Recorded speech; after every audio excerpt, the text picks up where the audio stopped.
A very good morning to you. Welcome to NTV's AM Live this Thursday. As is our custom, we get the women's perspective, and this morning we ask the question, is there an interleakage between climate change and gender?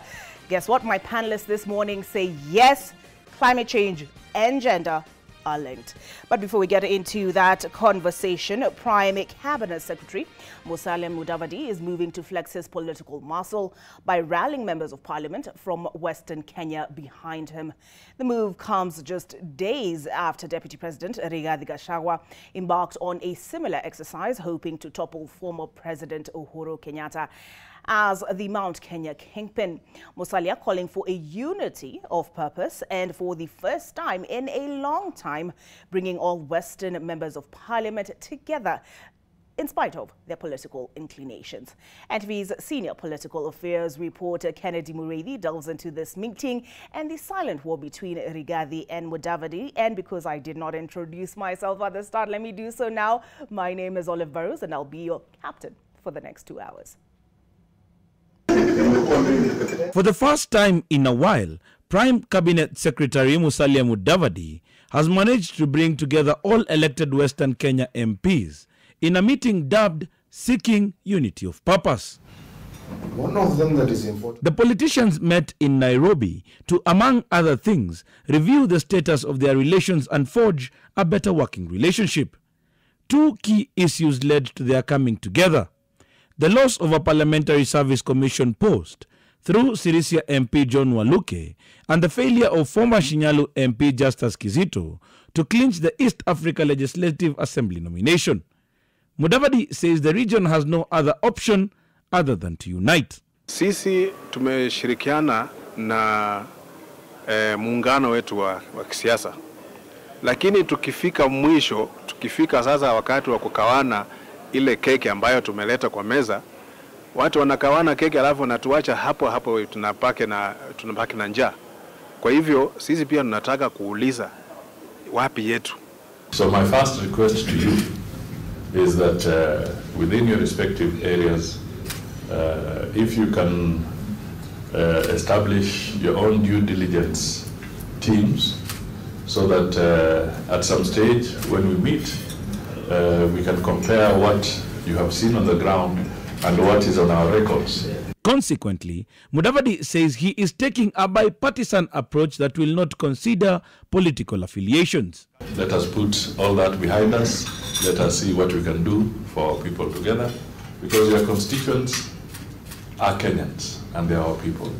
According to sources within the morning meeting, it was more about showing Mudavadi's capacity as one of the senior politicians from Western Kenya. Even a speculation of a cold war between him and Deputy President Rigathi Gachagua emerged. Mudavadi's move also comes days after Rigathi spearheaded a similar endeavor that saw all Mount Kenya MPs come together and agreed to stand with Kikuyu nominees in the Iyala list. These were former Kieni MP Kanini Kega and Godfrey Mwangi Maina. Never again as a community tutapatikana tumekaa bila mpango. So tutapanga hata huyu Sabina Chege mtu ya Jubilee tutaweka hapa maisha kuja sasa.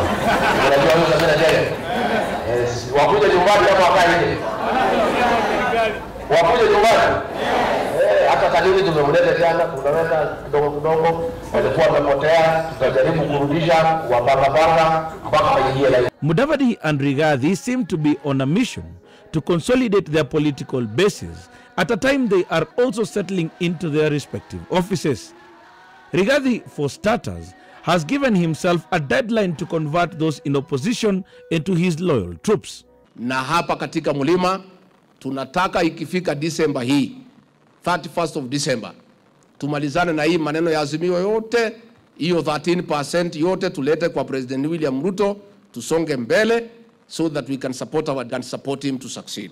As the two rally their backyards to support their political causes, they have also been fighting behind the curtains, especially on their roles.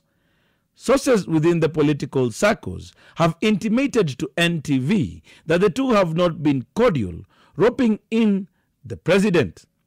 Almost a fortnight ago, Mudavadi, while distributing relief food in Machakos, called out the deputy president for always speaking of former President Uhuru Kenyatta's regime and its ills, asking him to settle in his current position. Now we must put behind us the blame game, because if we engage in the blame game, sooner or later the currency of blame game will end. And it might end faster than we imagine. Though they did not outrightly mention each other, it was clear who the messages were directed at. DP Rigathi blamed the media. Tuweke mambo ya election nyuma kidogo, kwa sababu hata tukiendelea na blame game hatutasaidia sasa. Mamlaka yamepewa na wananchi kwa wale wako kwa wadhifa mbalimbali.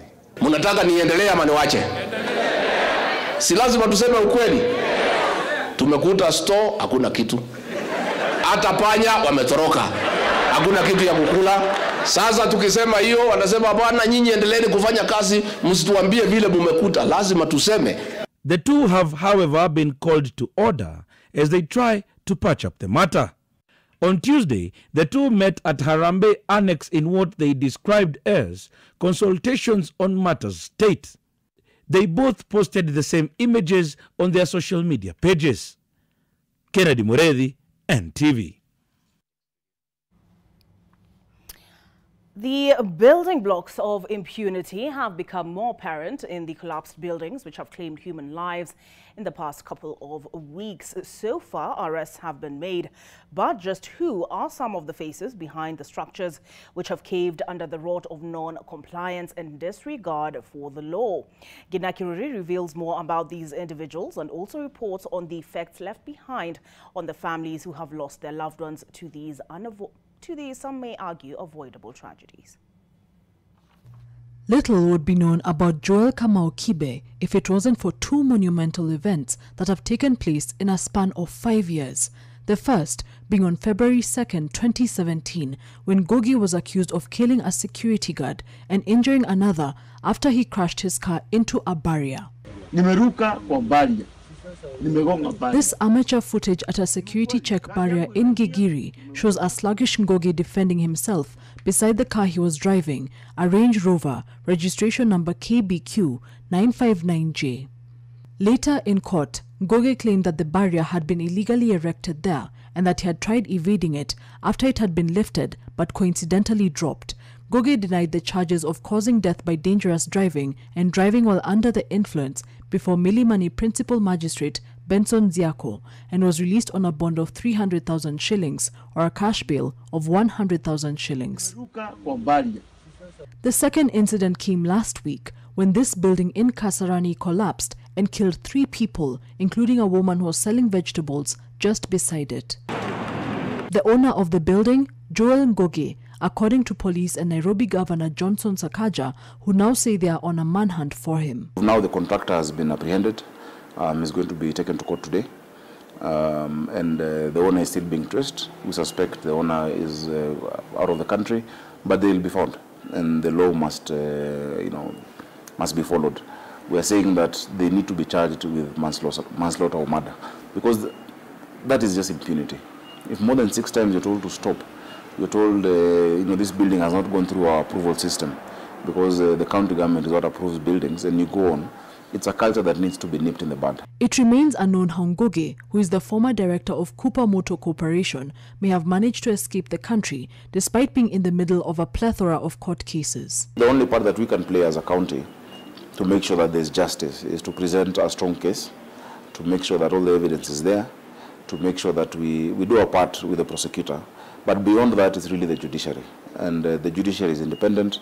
We'll appeal for them to really support. On the morning the building in Kasarani collapsed, the building had been flagged for column failure. Just weeks before, on October 28th, a contractor was arrested and arraigned at Makadara Law Courts for non-compliance. But when it all circles back, the families left behind after their loved ones have passed on from such unavoidable deaths are the ones left gutted by their circumstances. Hiyo siku venye nilipata hiyo maneno Ilikuwa painful. Sijui naweza iweka aje, lakini ni kitu sidhani kanitaisahau.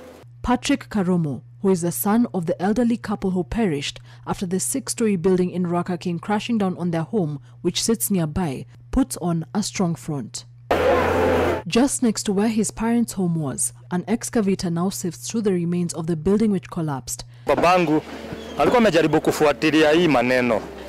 Juu alikuwa amefuatilia kwa MCA, akafanya several calls kwa governor mwenye tuko na yeye wa Matangi, lakini ilifika place wako na especially governor wetu hako na shika simu ya babangu. Ile system yao the planning department ya Kiambu, mimi naweza sema hawajui vile wanafanya, sababu uwezi tuma mtu ambaye ni a layman to the building industry akuja asimame angalie nyumba aende.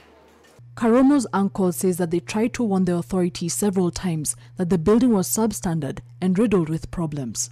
Tarehe 4 mwezi wa 5 na wakaambiwa wasipite orofa ya 3 isimamie hapo, lakini mama kwa vile ni pesa kaendelea kujenga. Wafanyikazi wakishikwa anaenda anawatoa. Unaona, the construction is going on the following day. The family, however, says it has been kept in the dark about the progress of investigations and the arrests made. The couple who stood in union together until their final breaths will be laid to rest just across from where they lived and passed on. Mnajaribu saa kujiuliza from here tunaendeleaje? Uliko mezoea mzazi ndiye anakuambia mnafaa kufanya this and that, alafu all of a sudden hawako. Even when the rubble is cleared from here, the painful memories will still linger for families here. But just how are some of these walls of death allowed to reach the approval stage, and when will the tragedy stop? These are just some of the questions the family lingers over as they prepare to lay their loved ones to rest next week. Ngena Kirori, NTV.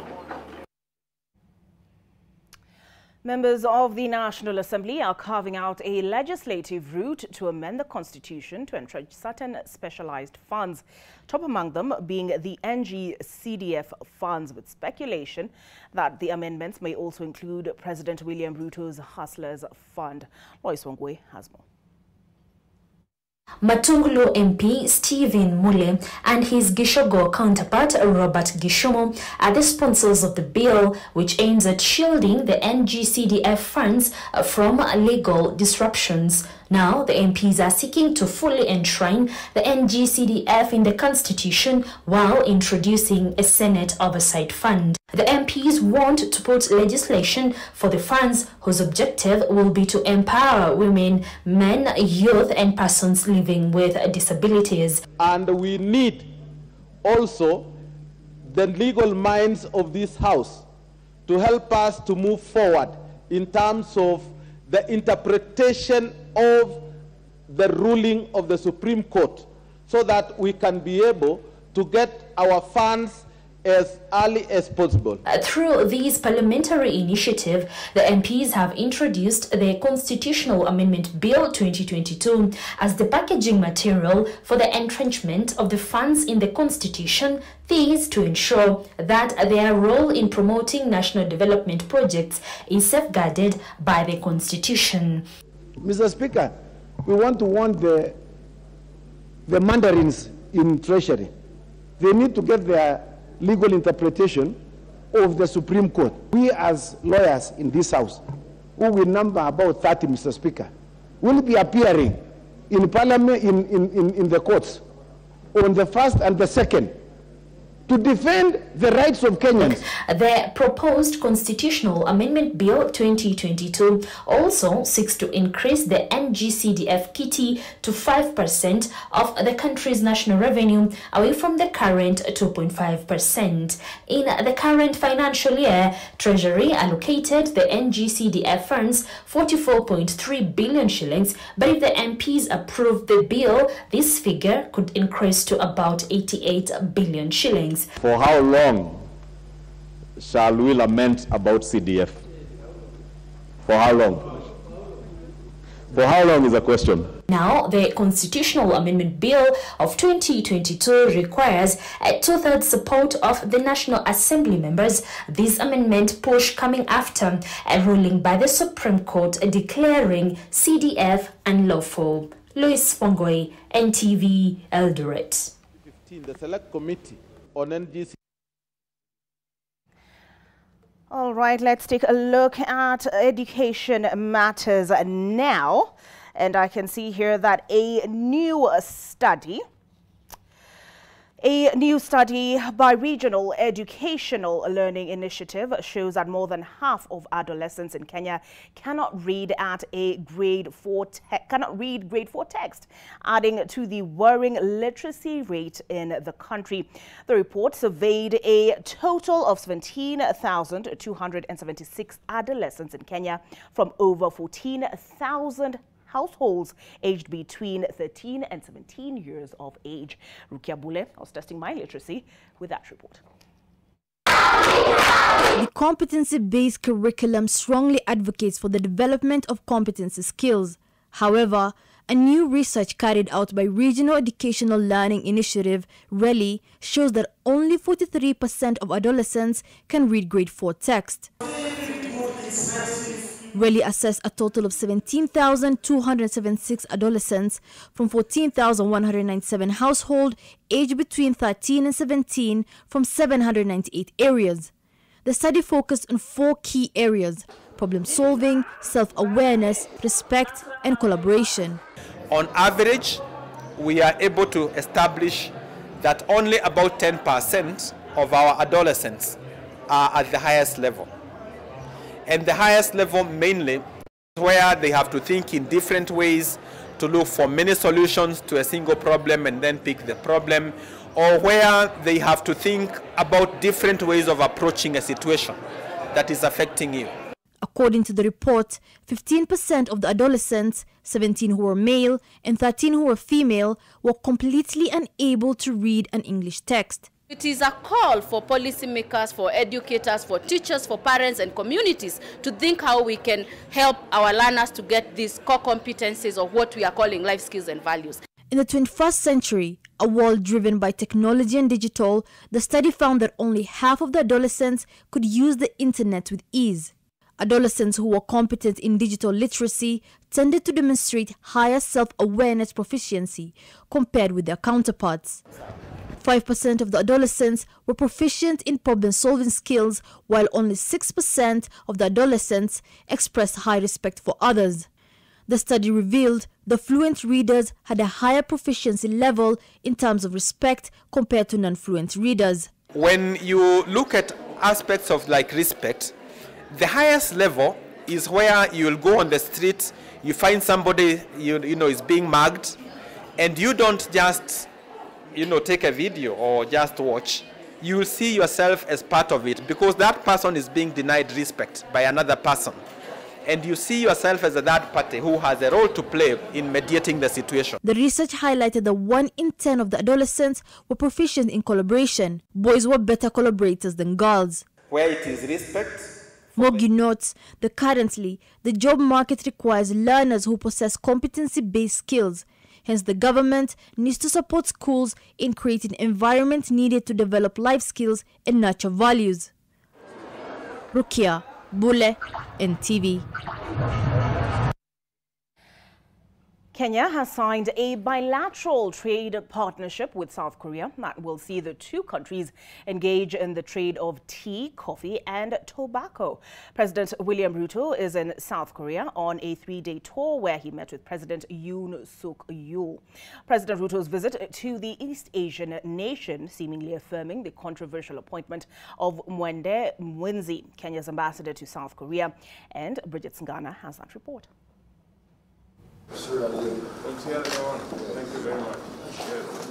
Receiving the Kenyan delegation led by President William Ruto, Ambassador Mwende Mwinzi was certain that the existing diplomatic challenges for Kenyans living in South Korea will be resolved. Making this trip at the invitation of His Excellency President Yoon marks a journey that is going to transform the relationship between Korea and Kenya. So all the things that you've been agitating for, the hardships you've been having in Korea, I expect a good amount to be resolved by the fact that our head of state is here. Ambassador Mwende's nomination had been challenged by Parliament due to her dual Kenyan-American citizenship. Parliament wanted her to renounce her American citizenship upon taking office. The High Court, however, ruled in her favor, saying she cannot be compelled to renounce her American citizenship acquired by birth, paving the way for her assumption of office in Seoul in February last year. On Wednesday, President Ruto outlined Kenya's commitment to forge a stronger alliance with South Korea, a relationship that spans more than 5 decades. At independence, both the Kenyan and South Korea economies were at par, but now the East Asian nation is among the 20 richest countries in the world and is ranked the 14th largest economy in the world, with manufacturing accounting for 31% of its GDP. The history of Korea's development trajectory has fundamental lessons for Africa's quest to occupy its space in the global economy. Kenya has signed a trade partnership with South Korea that will see it sell tea, coffee and tobacco to the East Asian nation. Value addition to agri-exports would bring more of the much-needed foreign exchange and help bridge Africa's huge trade deficit gap with the rest of the world.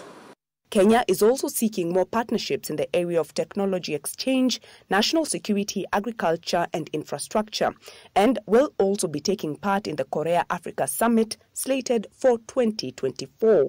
Bridget Ngana, NTV. The Ethics and Anti-Corruption Commission has moved to the High Court seeking orders to have a former senior employee of the Kenya Ports Authority pay the government close to 80 million shillings, monies which EACC says he acquired through a fraudulent tender.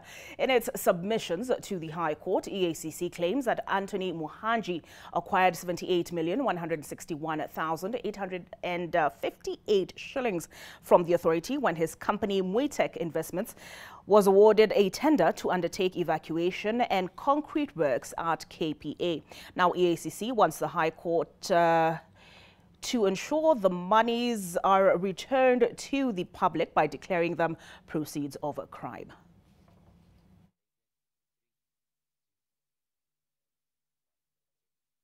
And finally, before we get into a conversation this morning, the Intergovernmental Authority on Development, IGAD, in partnership with WHO and USAID, has launched a regional learning event aimed at tackling food insecurity in regional member states. The learning network will focus on selected areas of nutrition surveillance in the countries most affected by malnutrition. Targeted member states are Djibouti, Malawi, Zambia, Tanzania, Rwanda, Kenya, Somalia, and Uganda. The network will facilitate exchange of information and learning in nutrition surveillance by various institutions as well as policymakers, programmers, research institutions and universities. The event was occasioned by various attended by various state representatives from the health sector.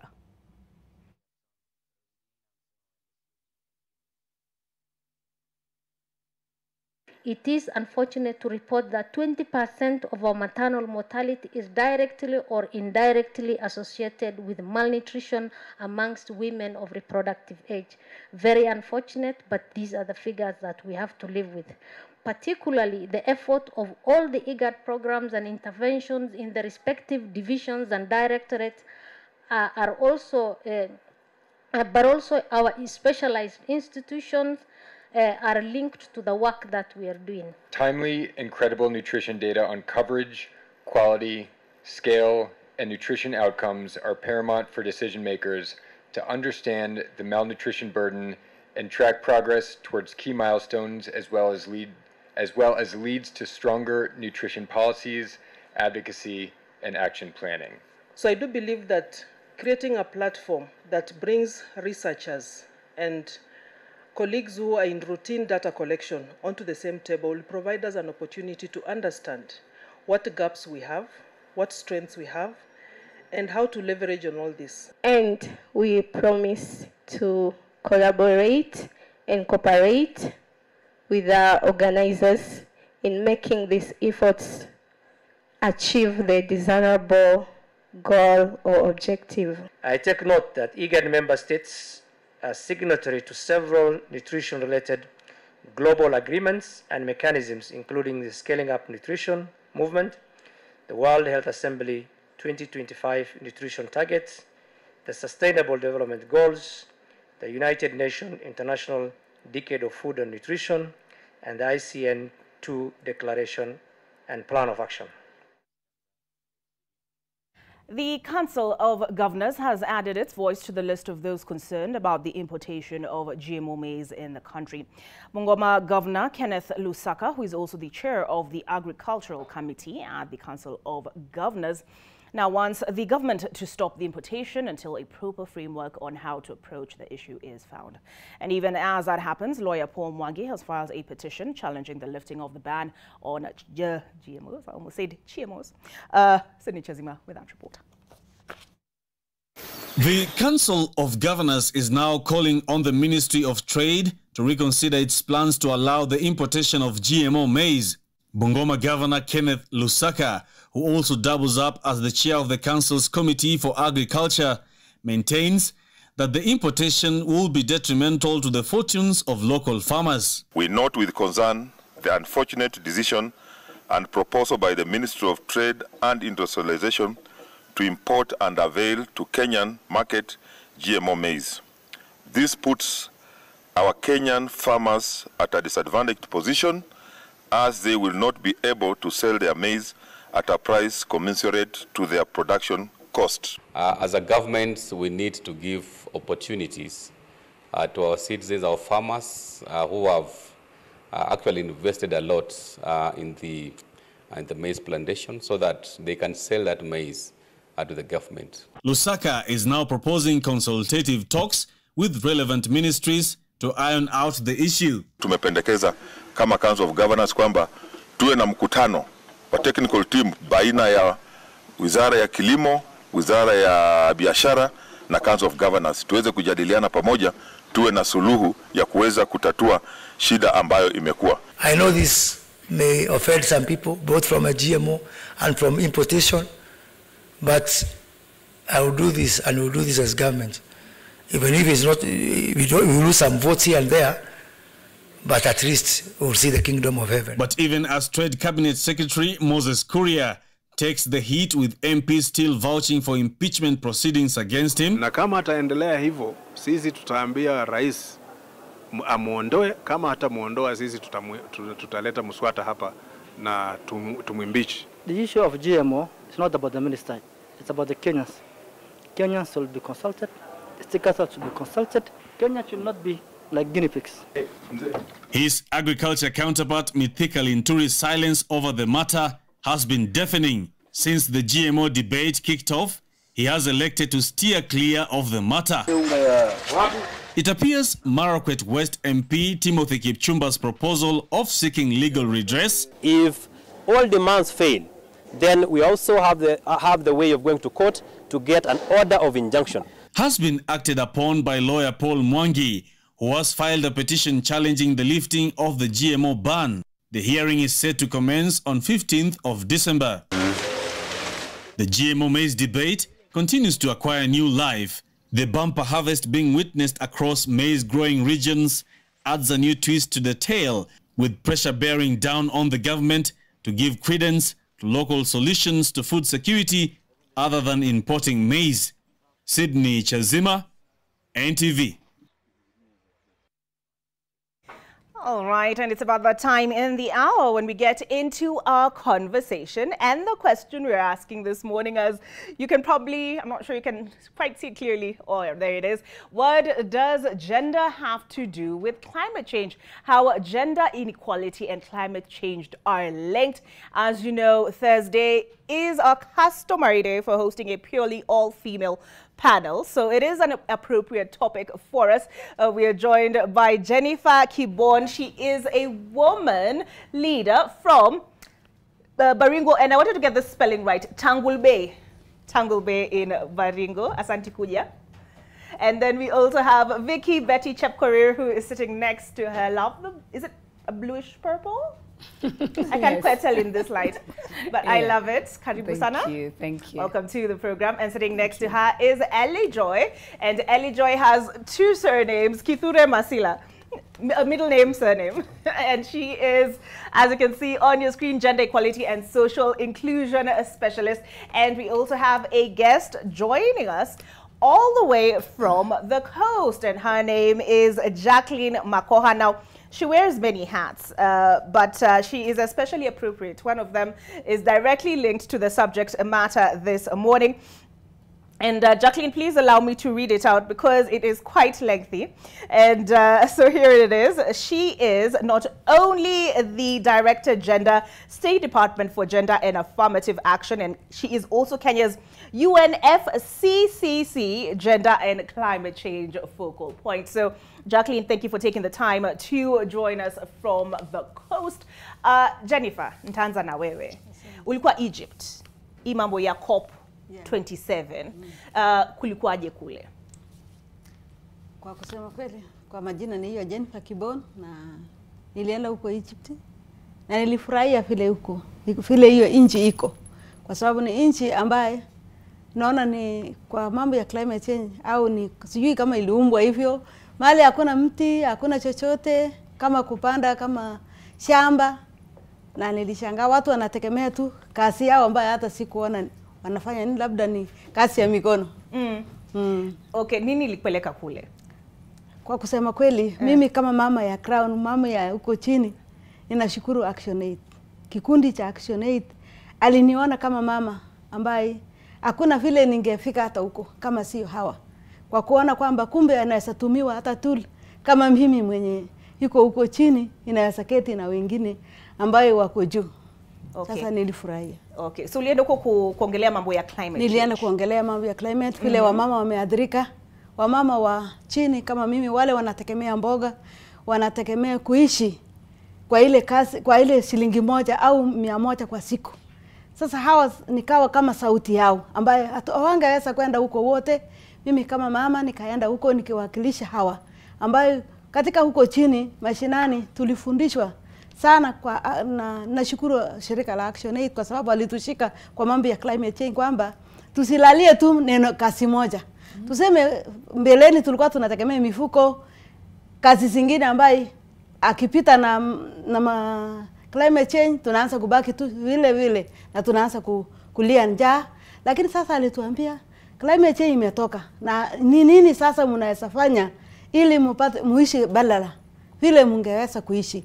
Na tukafundishwa mambo ya mashamba dogo kama ile mama unaweza kupandia hata kwa mkebe, hata kwa ile karai imetoboka.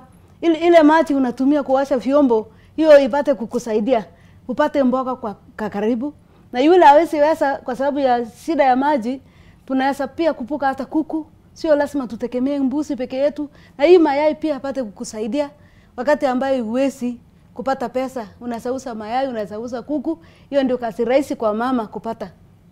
Sasa mifuko huwa na amanga na mama anabaki nyumbani tu bila chochote. Na hiyo ndio nilikuwa naenda kuona kwamba ile kazi tulikuwa tunafanya inawezekana. Kuna mahali kwa nchi nyingine ambayo inapitia changamoto kama vile sisi wamama wa mashinani tunaipitia. Na ingawa saa hii mambo ya climate change imetuharibu zaidi kwa sababu hata kupata hiyo pesa au kununua kitu hata kwa duka ni ngumu. Mpaka mama anaona kwamba labda maisha yake imefika mwisho. Na tumefundishwa na ActionAid kwamba sisi kama kina mama lazima tushikane pamoja. Na tukitaka kushikana pamoja, tunakuja kama round table, tunaona kwamba ni nini uko nayo ambayo tunaweza changa pamoja ili tupate kusaidiana tukiwa pamoja. Tukaanzisha kikundi ambayo inaitwa VSLA ambayo loan pesa ambayo tunachangiana. Tunaweka target ambayo kila mtu anaweza. Kama ni shilingi 10 kwa kila mtu tunafanya pamoja. Alafu tunaweka pamoja. Alafu mwingine kama unaweza kopesha, alafu wakati unarudisha na kitu kidogo, alafu mwingine pia anafanya hivyo. Alafu tuwaona hiyo kazi imetuleta hata tukae pamoja na tukapata hata kusuluhisha mashida zetu kwa sababu mara nyingi tunakaa pamoja. Okay. Sasa kwa wale hawaelewi, wale wanashindwa climate change mnazungumzia haswa ni nini? Tunazungumzia mambo ya climate change kwa sababu tuliona kwamba labda hapo tulikuja kwanza kujua kwamba hatukujua kwamba mvua ilikosa kwa sababu gani. Na wakati tuliketi na kufundishwa kwamba climate change ilitokana kwa labda kuna watu wako na factory kubwa ambayo yameaffect huko angani ile greenhouse. Sasa maji ikaanza kuwa chache na tukaona kwamba hata jua imeanza kuwa kali. Tukaanza kuongea pia tukiwa wamama wale ambayo mashinani na kujua kwamba lazima sisi kama wamama tutoe sauti zetu. Tuongee pamoja na serikali yetu pia. Tuone kwamba kama kuna njia badala ya kusaidia kwa mambo ya climate change, kuletea mama msaada ambaye anaweza kuboost kwa mali yako, afike hata kiwango kingine. Na kwa kweli, kwa sababu mara nyingi huwa tunasikia kwa radio kwamba president wetu ambaye ni Ruto, mara nyingi alikuwa anaona kwamba atasimama na mama mboga. Sasa wakati nilienda huko nikasema asante kwa sababu nimeweza kusikia kwa sauti yangu kwamba yeye pia ako huko na anaona mama vile anaathirika. Sasa hii bari ambako katikati yetu na yeye atakuja huko mashinani na kuona kwamba hawa mama nitafanya nini ili tuchenge Kenya yetu tukiwa pamoja na hii mambo ya climate change tupate kuboost tukiwa pamoja. Kwa sababu bila hiyo ni ngumu. Alright, so umeelewa ni kama hii kukosa mvua juu ya mafaktoria kwa mfano ya huko nchi za the West is what? But umenielewa kwa sababu wakati tukiwa wadogo mvua ilikuwa inanyesha na ikafika wakati ikakatika. Sasa tulikuwa tunafikiria kuishi wetu ni kawaida, maisha imebadilika tu peke yake. Na kumbe kuna Kenya ilikosa ili hata pia mvua ikawa chache au climate change ikatokezea. Kumbe kuna kitu ilikosa ilifanyika ndio mambo ya mvua ikawa chache, hata mambo ya ukame ikazidi kuwa zaidi, ndio hata hii mambo ya njaa ikazidi kukuja. Lakini sisi kama Kenya hatuko kama Egypt. Sisi kazi yetu labda ninasemanga mara nyingi labda knowledge, akili yetu tukikuta pamoja hii nchi yetu hata tunasalisha Egypt. Okay. So unasema huku kunakaa anga yetu iko afadhali labda. Anga yetu ni mzuri, yako miti, yako chakula, yako wanyama. Tuko na maji. Sijaona mto, ile mto niliona ile vari. Watu niliona iko chumvi na huko mambo ya chumvi ni mali kidogo lakini mali mingi iko maji. Ingawa chemchemi ya maji ili affectiwa na mambo ya climate change, lakini pia tukichunga kama Kenyans tutakuja kufaidikia nchi yetu na tutakaa kama nchi nyingine. All right. So I did mention that you might not have seen her in studio, but she is a part of the conversation, and that is Jacqueline Makoha, and she wears many hats. I did read out this, but she's a Director Gender State Department for Gender and Affirmative Action, and Kenya's UNFCCC Gender and Climate Change Focal Point. And perhaps, Jacqueline, you can tell us, why do we need a focal person for gender and climate change? Doesn't the sun shine on us all equally, tall, short, men, women? You know, aren't we all... okay, so that's the question, I suppose, this morning. Are we all equally affected by climate change? More on that on the other side of this break.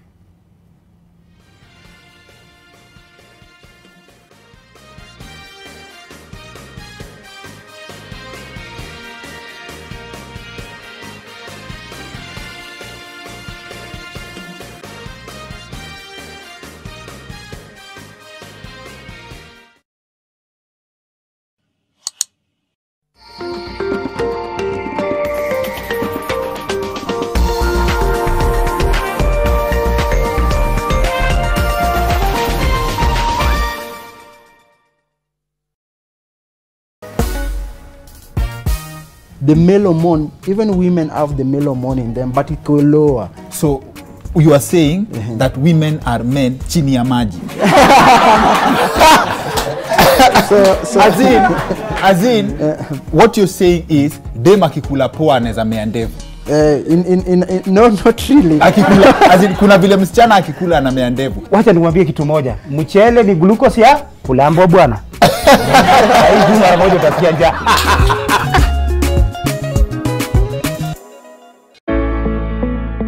This year's COP27 has taken place at a time when Kenya and the African continent at large has been ravaged by all sorts of climate change impacts, leading to increased food and nutrition insecurity, land degradation, displacement of populations, water scarcity, among others.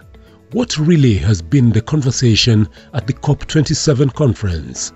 Join us on Thursday for a live forum as we discuss the implications of the outcome of COP27 in Kenya and other developing countries. We will also discuss adaptations, mitigations, loss and damage, finance, all this and more on the 24th of November from 7:30 p.m. live on NTV from the University of Nairobi. Brought to you by EABL. Want to know the biggest story of the week? Do not worry. The Weekly Review has got you covered for in-depth analysis of politics, business, governance, as well as social issues. The Weekly Review covers it all. For well-researched, exclusive and investigative content, read the Weekly Review every Sunday on Nation e-paper and on www.nation.africa. Free of charge. One aspect of Cristiano Ronaldo's outstanding football career has been the ability to perform under any and all kinds of pressure, which he must now do again at the World Cup with Portugal, his club future a controversial talking point. That has again put Ronaldo under a spotlight and under pressure, and now he must perform.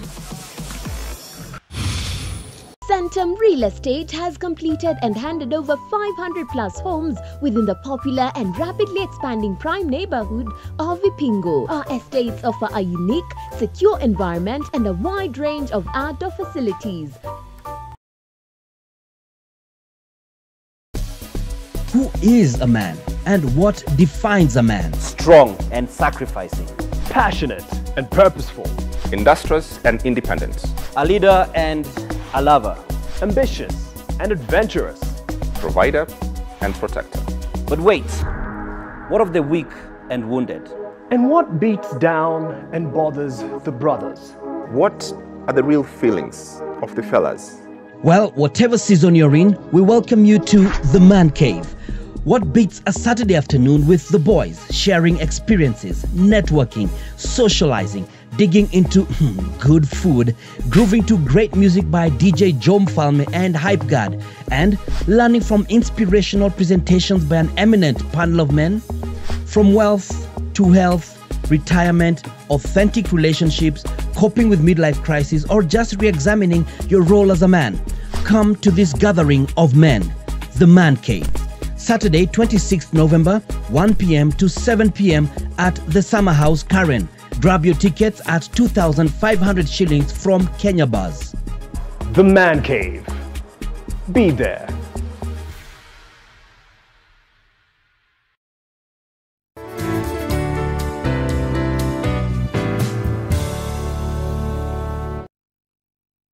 We know your flavor, and that's how you inspire us to always deliver the best quality meals made fresh with locally sourced ingredients. Galitos, bold African flavor. Get the Galitos Hot Box and a 500 ml Coke Soda at just 699 Kenya shillings.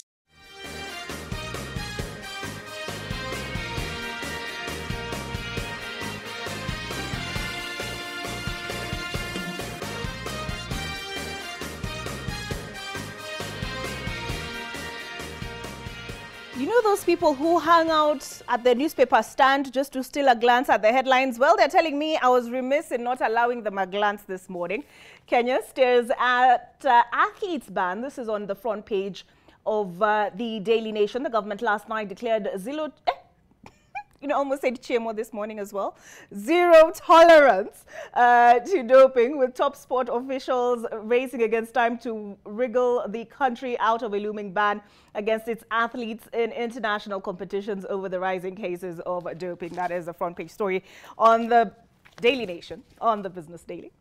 Hopefully there are no more slips of the tongue. Bill Gates-backed fund sells a $1 billion stake in Kenya clinics. US-based PE sells 54.9% stake in Metropolitan Group. A fund will keep Nairobi Women Avenue hospitals. Let's take a look at the Standard. Inside Ruto team's radical CBC option, the Presidential Working Party on Education Reforms is considering radical changes that could alter the 26333 competency-based curriculum to a new 26243, which could see grade 6 learners remain in their present schools for another 2 years to ease transition challenges and address parents' age concerns. Proposals listed there on the front page of the Star. And how did I not read the Taifa Leo headline before now? Mvutano yaibuka serikalini, vitisho vya wabunge wa Rift Valley vya kumvua kure waziri, wasi wa wabunge wa Mlima Kenya dhidi ya pendekezo la Ruto kuhusu uteuzi wa Iyala Mudavadi kutengwa kwa toa dalili ya migawanyiko inayoibuka katika serikali mpya. That is the front page of the Taifa Leo. And finally, the Star. I did see a copy here. Musalia raids Raila's turf, goes for MPs. Mudavadi's move seen as part of consolidating the Western Kenya vote for the future. Odinga's long-held political influence in the region could suffer a long blow. A big blow, not a long blow. All right, that's it for the headlines. I did promise that we'd be back with Jacqueline, and I asked her a question before we took the break. Jacqueline, why do we need a focal person between climate change and gender? Thank you, Olive. And as I was saying just before we took a break, there's a clear nexus between gender and climate change because men and women interact with the environment differently based on the gender roles and responsibilities. As you know that the African culture prescribes certain roles to women and certain roles to men. So how we carry out our roles as women and men affect the environment differently. And so in so doing, you find that the impacts of climate change also affect men and women differently. And also, we don't look at men and women as a homogeneous group. You know, women are not homogeneous, neither are men. So you find that the young women, older women, women with disabilities, women from marginalized communities, they all carry out different social roles and therefore interact with the environment differently, and so do they experience impacts of climate change differently. But generally, across the world, you find that women depend more on the environment based on their gender and social roles as opposed to men. For instance, in most households, women will be concerned with how do we get water, how do we get energy for cooking, issues, food security, because women, we are naturally naturals. And most of the foodstuffs and supplies for the homestead come from the environment directly. So then we interact with the environment more so for the welfare of the families, while men will interact with the environment to a large extent productively, like for commercial purposes. When they engage in agricultural practices, it will be more on a commercial level. When they interact with the forest, it's more on the commercial level. So you find that the interactions are slightly different. And so when that environment is impacted by the effects of climate change, then the effects to them are different as opposed to women. Just taking a case of the drought right now, we've seen that in the drought-stricken counties, you find that women and children are the ones who are bearing the worst brunt. And I saw recently in the media, a woman who dropped dead in search of water, a lactating mother. So you can imagine she was going out of her way, in order to get some water, probably to increase her milk production for the sake of the child. And in so doing, she lost her life. So those are the differences. So our productive and reproductive activities affect how we interact with the environment, and therefore the need to have a gender perspective when we are looking at the effects of climate change, but also looking at the interventions that come with them. So in this case, because of the differentiated impacts, we would be seeking to look for solutions that are targeted to women and to men separately based on how then they are affected. All right. And you raised that story on the, it was, I think, a mother in Baringo, because I filed that report, I believe it was like 2 Saturdays ago. And she had a 3-week-old baby at home, and she had 7 other children as well, and so they didn't have food, so she said we may as well have water. So she trekked she trekked quite some distance to get water and collapsed on her way back home. Actually, Carol, I'll send you the link if you can attach it for me so that we can play it for those who didn't have a chance to catch it. But Ellie Joy, what do you say to those who say women like making everything about themselves? You know those people of, what about the boy child? Thank you. That's a very good question, and everybody keeps asking that, and I like the discussion. Basically, the boy child is equally affected. That's why we're talking about gender equality. We're looking at who is affected, and we're looking at the concern targeted on both men, women, boys, and girls, and the interests and priorities that come with it. When we are conducting gender analysis, like the most recent study that we did with the Crown Trust and traversed this country this year to conduct gender analysis looking at gender and climate change vulnerabilities, it was very clear that the boy child and the men are also affected. While the women are, I'm sorry about that story, and it keeps making me sad every time I see this, because even in terms of allocation of resources, there's no deliberate effort. Yes, we've got very good departments and laws in this country, but there's no deliberate effort to have a gender lens, to look at who needs what, how do they need it, and how can we help them fulfill that need. So basically, the report clearly showed us that, as you mentioned, as we talk about the pastoralist communities, the men are moving, separating from the families, leaving the families more vulnerable to even gender-based violence. There's a high predisposition to gender-based violence when the men separate from the families as they go to look for pasture. And I think Jennifer said the same thing. Yes. Yeah. So as the men move away to go look for pasture and water, and like the recent case of Kajedo where cows have been dying, it was very distressing to see cows dying on the road. And as the men move away to look for pasture, it means that they're also having their own struggles. They're also facing, as they walk into the wilderness to look for pasture, they're being attacked by wild animals. They're being killed by wild animals. One, because they are weak, they haven't eaten. There's no, as they struggle to look for water for the animals, they're also not getting enough water. So that struggle is also making the families very vulnerable, leading to family separation and giving us more dilemma. And we're asking ourselves, why are we getting poor indicators in terms of literacy levels, poor nutrition? Because the family is not the same because of the severe effects of climate change. So the intersectionality is very live on our faces. Any indicator that we see is reflecting very poorly, not to mention maternal and child health.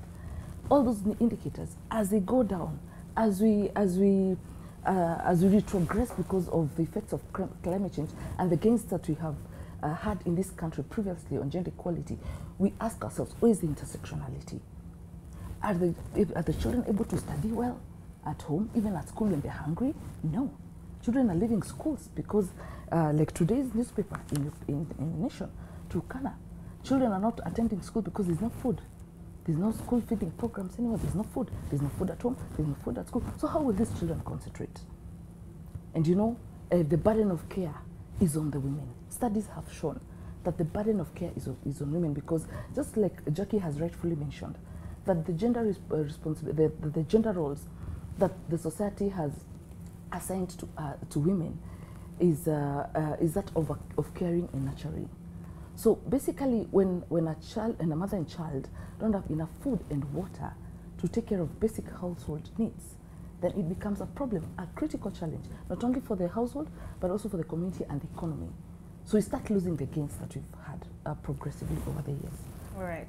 And Vicky, I'll ask you to come in at that point. Do you agree with Ellie Joy and Jacqueline that it's women who are on the front line? They're the ones who experience the impacts of climate change firsthand before anybody else, because as Ellie Joy and Jacqueline have pointed out, at least in our context, Jennifer as well, it's the woman who has to worry about, even as we sit here, maybe one of us is thinking about, hey, what are people going to eat at night? But do you agree with that position? Thank you very much, Olive. I couldn't agree more. In fact, after listening to Jacqueline and Ellie Joy and Jennifer, I feel like the discussion is closed, because we've been struggling to show the nexus between climate change and gender, particularly for those of us who are climate scientists.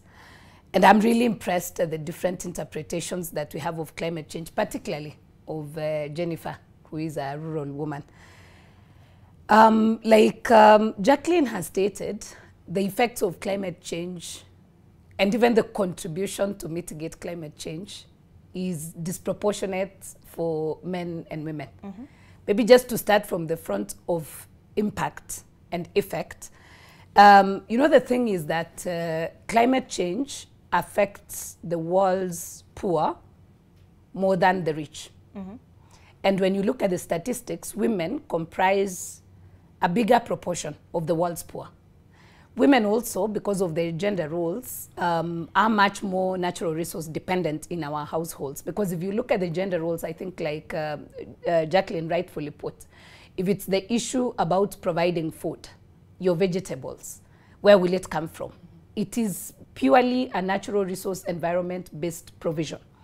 If you look at water, because this is the gender role that society has assigned women, collection of water, it's purely a gender role. If you look at the issues of energy, fetching firewood, for example, it is purely a gender role. And so I agree, and I think now science has shown us that indeed women are more affected than men. And maybe just to throw in a bit on energy, you know, when you look at statistics and research, about 90% of our rural households rely on what we call in the scientific world biomass, which is basically wood, as their energy source. Now, when you tie that to the gender role that the woman in the household is the one who is responsible to provide fuel for cooking, you start to understand that now with the decline, the effects of climate change now, because one of them is that because of the deforestation, the rampant deforestation that we have in this country, where statistics actually show us that we lose about 50,000 hectares of forest every year. When you speak to rural women like Jennifer, they will tell you that right now you have to travel farther and farther in search of firewood, as opposed to when some of us were growing up. I remember, because I grew up in the rural setup, we would just come from school at about 4 p.m. and then you would run to go and get your bunch of firewood and get home in time before dark. But right now, if you look at the situation, it has changed. Access to wood, access to good firewood has declined over time. So that means that women have to invest much more time to go and look for firewood, for example. Now, if you look at water again, like I've said, because one of the effects of climate change is that the water quality and quantity is declining. So what that means is that the distance that women have to again travel to fetch this commodity that we need, and I'm really very saddened by that case in Baringo. By the time a 3-week lactating mother is leaving the baby, going and looking for water, it actually tells you, Olive, that she had no other options left. Mm. And so what it means is that they now have to travel further and further and further in search of water. It has a whole impact on the household, because sometimes when they travel those distances, they will not get good quality water. What that means is that she'll bring in water that is not potable, the household will consume it, you start to have increased cases of diseases like typhoid and all those. You know, again, because the woman and the girl in the household is responsible for fetching water, what this means is that in most of our societies now, girls are likely to stay at home and not go to school. Why? Because today they have to stay at home to fetch water, tomorrow they'll have to stay at home to fetch firewood, and so forth and so forth. So Olive, just in summary, there's a disproportionate impact and effect of climate change among women and men. Thank you. All right, I'm just looking down on my phone, not because I'm not listening, because I was listening, but I was sending the Baringo, because you mentioned it again, and yeah, so let's have Carol, I've sent you you have the story? Inakuja. All right, so they have it. So if in case any of our viewers have not seen that story, you will have occasion to view it. Jennifer, kule Egypt. Yeah. Ilikuwa inaitwa Sharm el Sheikh. Sharm el Sheikh. Ulikutana na wanawake wengine kutoka eneo tofauti, nchi zingine. Mlizungumza, labda walikuelezea pia kama wao wanapitia hii mambo ya climate change? Kuna wamama wanapitia mambo ya climate change kwa sababu kitu ile nilikuja kujua kwamba hii mambo ya climate change ina affect kila community kwa kivyake. Kwa sababu kama hata ile wale watu wanaishi Kenya ni watu wengi, lakini tunaafektiwa tofauti tofauti. Mimi nikaona kama mama ya Mpokot, kwa sababu huko mahali mimi natoka ina affect sana mama, kwa sababu mama ndio kila kitu kwa boma. Wewe ndio unashika hiyo boma, mtoto aende shule ni wewe, kila kitu ni wewe. Na nikakuja kutana na wamama ya huko, yule mama ambaye ilinikusa sana. Kuna wamama ambaye wanaishi hata kwa mahali iko bahari. Kuna mama mmoja alikuwa anaongea kwa sababu hata kama kuna maji ile wanaafektiwa kwa access au kupata kitu kwa njia rahisi au kukubaliwa kama mama kusikizwa. Sasa ana affect hawa kwa vile wanapitia kwa nchi yao. Sasa na wamama tofauti kwa huko, nikajua kwamba tena kumbe climate change ina affect kila mtu. Mpaka wale wasungu tulikuwa tunakaa pamoja. Nikasema kwani hata wasungu wenye akikuja Kenya tunafikiria wako na pesa. Pia walikuwa pamoja na sisi na walikuwa naongelea vile wameaffectiwa na mambo ya climate change. Tukaona kuna nchi zingine inaafektiwa hata kwa mambo ya mafuriko. Kuna vile mafuriko inakuja inasomba kila kitu. Kumbe pia wameaffect hawa kwa sababu hakuna ile miti ambayo ingezuia au labda boromoko ya ardhi. Kuna vile wameaffect watu tofauti. Nilipokuwa huko Misri nikaona wamama kwa kila aina tulikuja pamoja, na nikajua kwamba kumbe hii mambo ya climate change ile to affect kwa njia tofauti. Na nikaona kwamba ile kitu niliona tofauti kwa nchi zingine yenye tunaona ime grow ni kwa sababu ya kukaa pamoja. Na kuleta mawazo yao pamoja. Na kuchanga nchi yao wakiwa na wazo moja. Unajua hii mambo ambayo inatu affect kwa sababu ukiona mambo kama Baringo vile dada sangu wanasema, mama sahi yeye ndio anategemewa na chakula na paka maji, na maji unaenda kilomita mingi. Na unaona mama kama Pokot kwa mfano. Acha niseme tu kwa mfano kwa sababu pia tunapitia hayo. Mambo ya climate change ina affect kwa njia mingi kwa sababu hata kupata hospitali au hata barabara nzuri ni ngumu sana. Na hata kuishi kwake alikuwa anaona kwamba mara nyingi wengine wana lose off. Kama si mambo ya kukaa pamoja katika kusuluhisha shida zetu, tunaona kwamba hatuko na watu kwa sababu unaona hii mambo ya nutrition, hii mambo ya kupima, unapima mama pamoja na watoto yake, unapatia Plaminat, hii chakula ya kupatia nguvu. Bado ni mingi kwa area hiyo kwa sababu pia chakula ni ngumu. Na ndio ninasema inaaffectiwa watu tofauti kwa sababu hapa tena tunaona nchi nyingine kwa TV kwamba wako na chakula. Kuna hata wengine anakula na kumwaka. Kuna wengine hata wanakosa mahali pa kuhusia na kuna mwenye hana.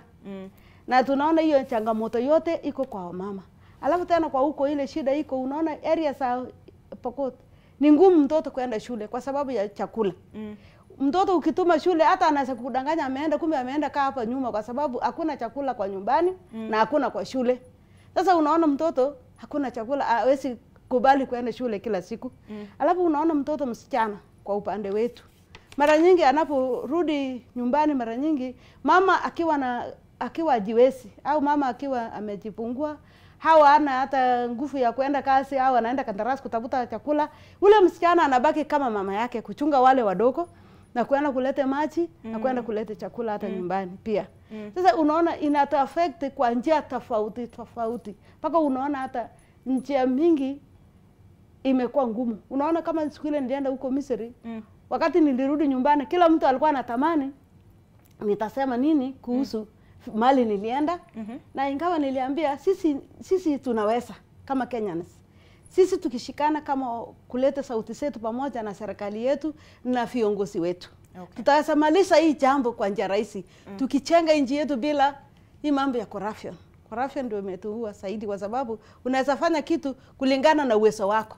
Yule hana uwezo unajaribu kukanyangia aendelee tu kukaa hapo mali yako kwa sababu ukitaka kunisaidia unajiuliza nitasaidia atanisaidia na nini. Sasa hiyo kitu ndio imekuwa mzigo zaidi ndio kwa kina mama. Mambo kama ule ya kuhama huko imeleta hata tisho kwa sababu tunapoteza maisha za watu. Wale watu wanahama mali iko maji. Na mali iko maji labda ni mali wengine wanaishi. Wanakula anaingia shamba za watu, wanakula mali za watu. Ile inakosa vita.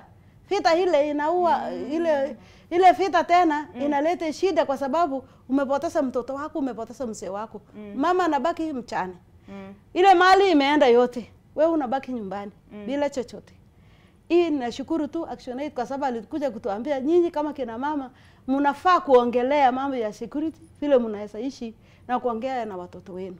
Ingawa maisha ni ngumu saa hii unaweza ongea na mwanaume, lakini mwanaume ni yule tu tunaona hapa anaweza kubali maneno yako au anaweza kataa. Lakini zaidi ninaona tu hii mambo ya climate imetu affect kwa mambo ya security, na unaona mali kama security mali iko, unaona hiyo area hata masomo ni chini.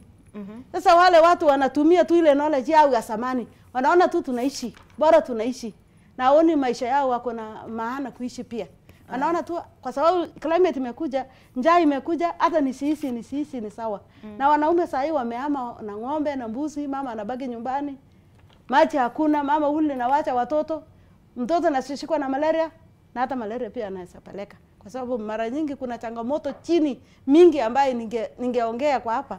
Ni mingi sana. Aya, tutaingia kwa hayo changamoto, but nikikuelewa vizuri unasema hii mambo ya climate change imesababisha conflict. Inasababisha what we call vector diseases. She's spoken of malaria and who was it? You spoke about maternal health.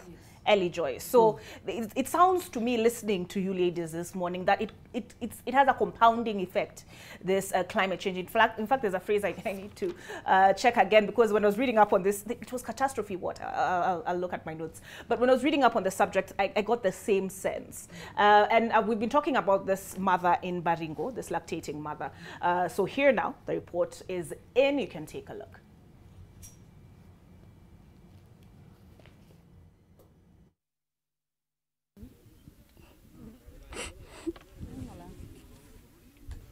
A 3-week-old baby has been left motherless after the mother collapsed and died while in search of water for her 8 children and husband.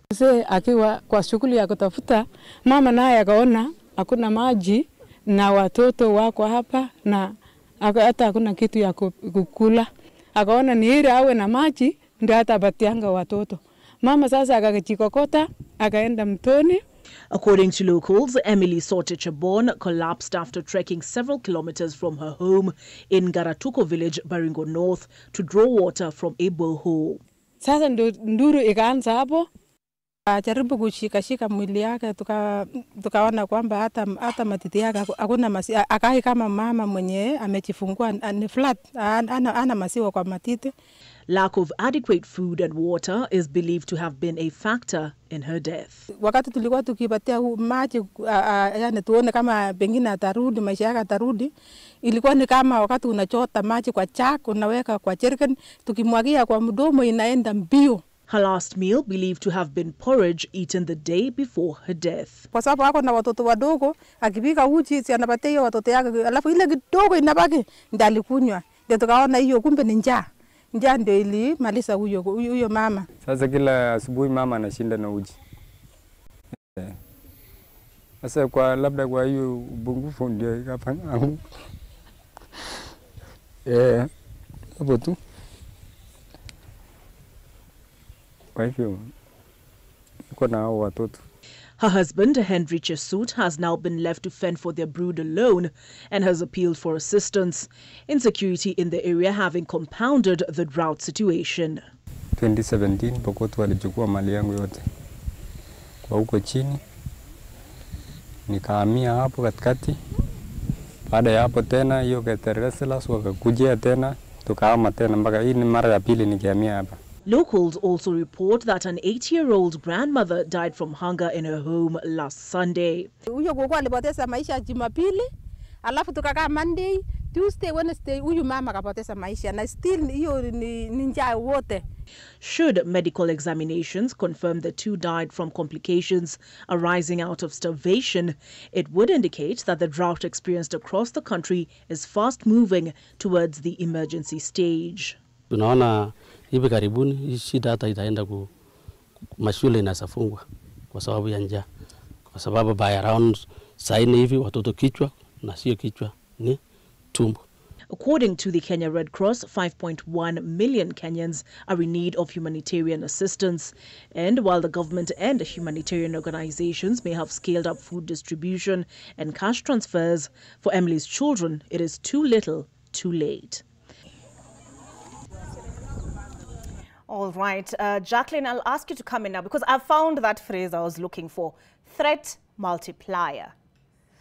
So perhaps, Jacqueline, you can explain to us what, let me just read out that sentence I found on the UN, on a UN website. Climate change is a, quote, threat multiplier, meaning it escalates social, political, and economic tensions in fragile and conflict-affected settings.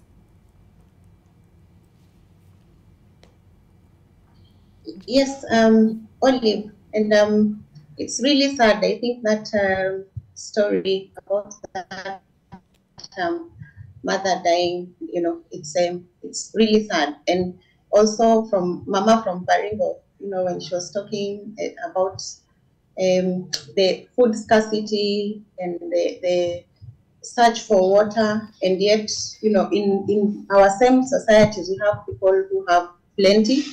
And I think, as she highlights, it's just that disconnect between the haves and the have-nots. And so, as you rightly said, you know, climate change is a threat multiplier in a sense that it affects all sectors. There is no one sector that is not impacted by climate change.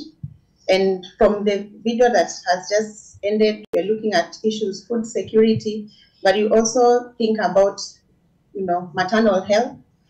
Like, for instance, if I may just delve into issues, maternal health, and that's a health, you know, the health sector.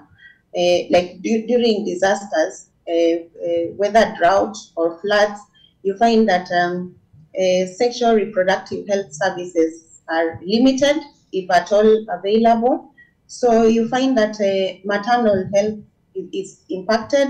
Like my question running through my head is that, like, that mother who lost her life, did she give birth in a health facility or at home?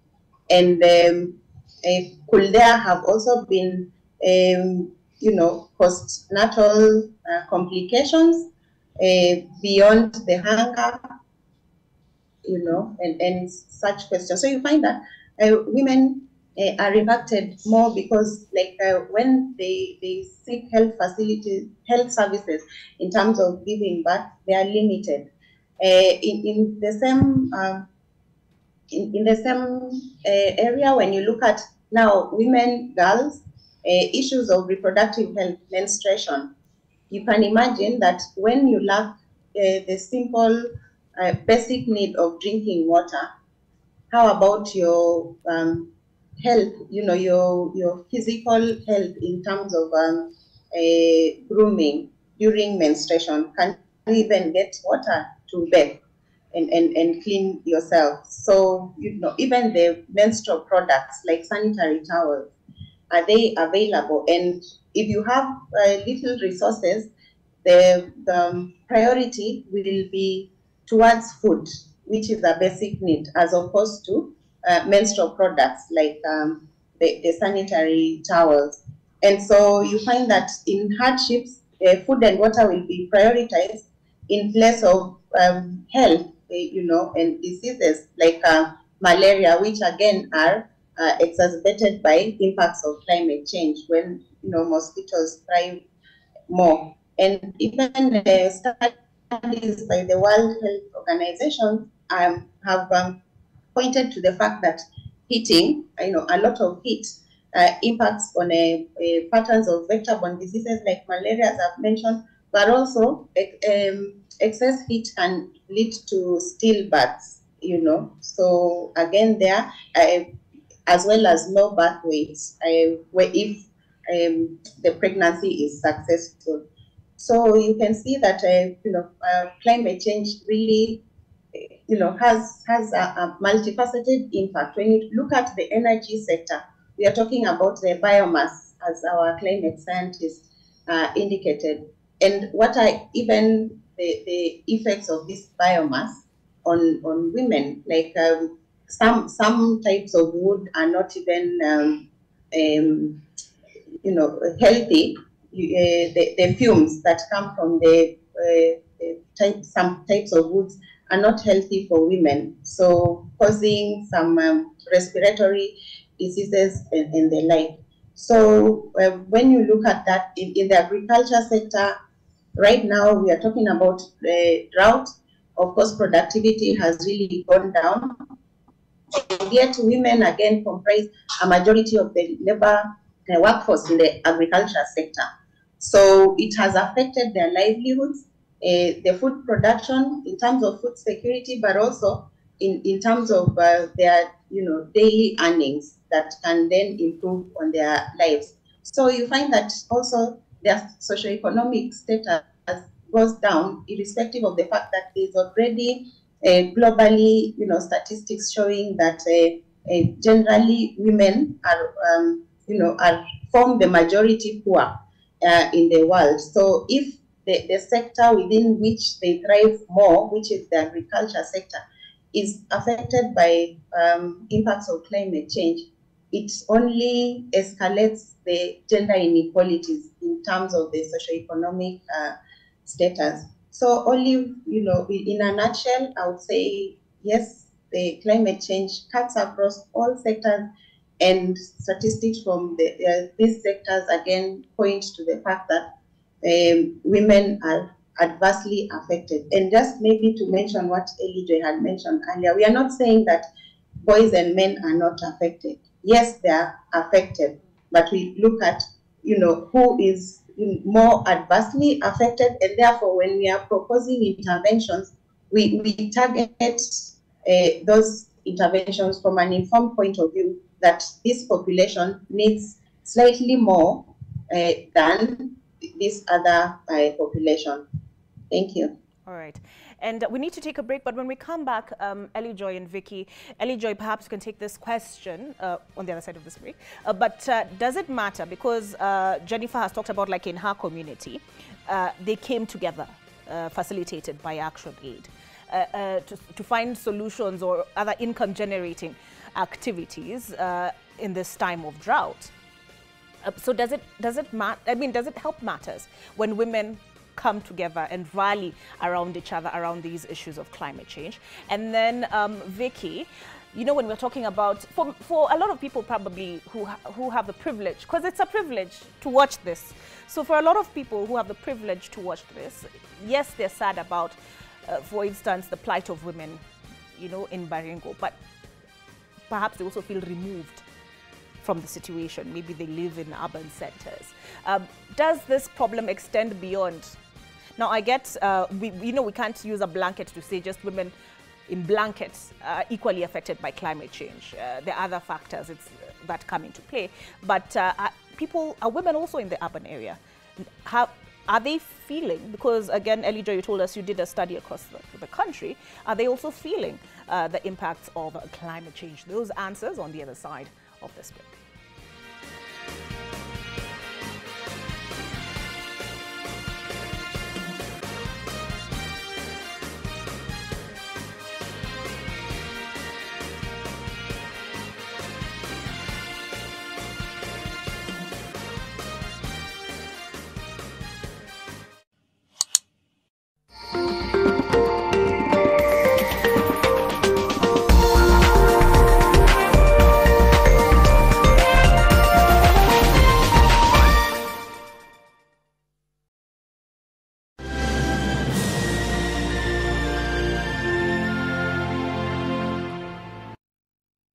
Enjoy early Christmas offers. Join us on our open day on 26th November 2022. Call us on 0790-771677 or SMS LAND to 21595 for more info.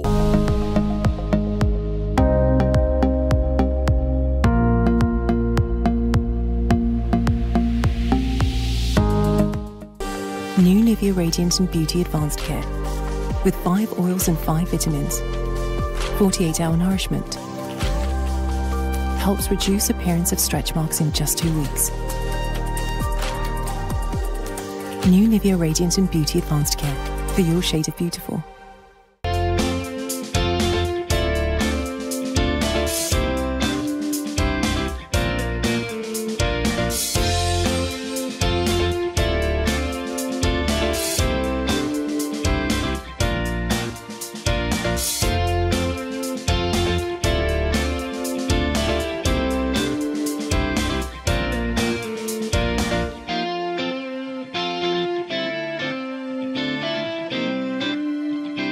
Want to learn more on investing? Well, we have you covered. Join us on the 30th November 2022 from 7:30 a.m. to 5 p.m. at the Sarova Panafric, Nairobi, for an investor education conference under the theme Saving and Investing Right. Come, let's have a discourse and widen your palette on saving and investing. Register and partner with us for an opportunity to present your investment ideas, tools, products, and services to the attending patrons. For more information, contact Kate on 0721 758 909 or Boniface on 0724 596 333 or email bijalango@ke.nationmedia.com.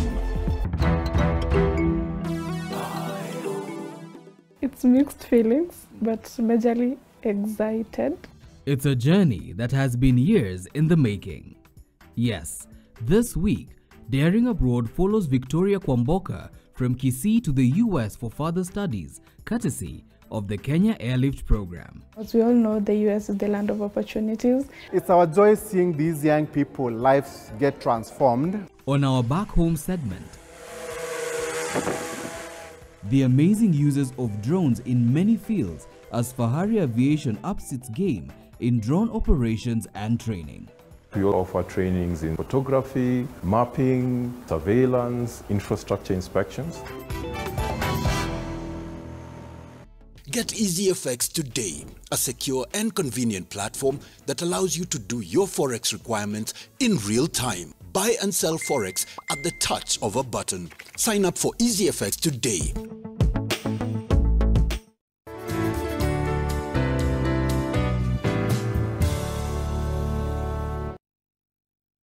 We know your flavor, and that's how you inspire us to always deliver the best quality meals made fresh with locally sourced ingredients. Galitos, bold African flavor. Get the Galitos Hot Box and a 500 ml Coke soda at just 699 Kenya shillings.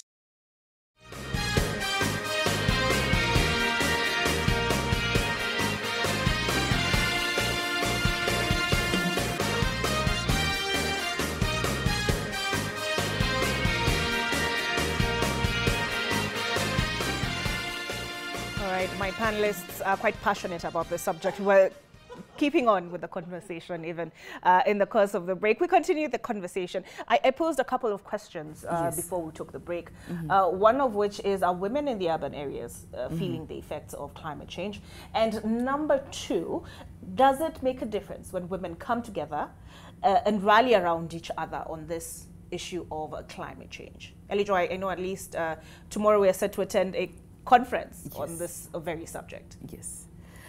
Thank you very much, Olive and my fellow panelists. I'll first of all talk about the Women Collective, and then I'll dwell on the issue of the urban context. When women come together, there's a lot of power.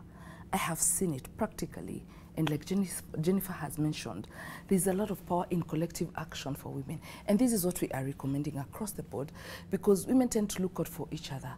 And that becomes a safe space where they're able to share very intimate things that are affecting their household, including food, issues of water. They're able to look out for where can we get water and clean water. And then and it's an added advantage when women also pull some funds together. The 50 shillings they're able to save, the 10 shillings they're able to save, so they support each other when it comes to emergencies. Now, climate change has pushed us back in such a way that where women were saving to do businesses, now that money turns into emergency fund to support families that are in a crisis.